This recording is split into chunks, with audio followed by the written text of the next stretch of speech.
கரூர் தாவேகா கூட்ட நெரிசலில் சிக்கி 41 பேர் பலியான துயர சம்பவத்தின் எதிரொலியாக தற்பொழுது தாவேகா நிர்வாகிகளுக்கு மருத்துவ பரிசோதனை செய்யப்பட்டிருக்கிறது. அண்மை செய்தியாக நாம் பார்த்துக் கொண்டிருக்கிறோம்.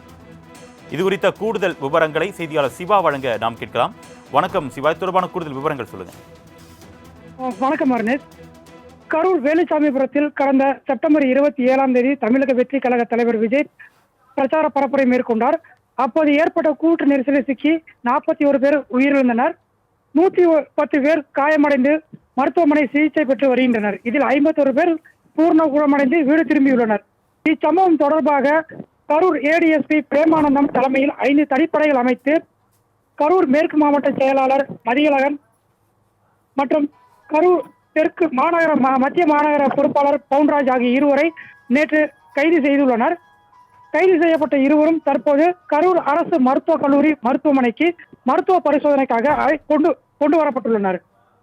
பின்னர் கரூர் நீதிமன்றத்தில் ஆஜர்படுத்த உள்ளனர்.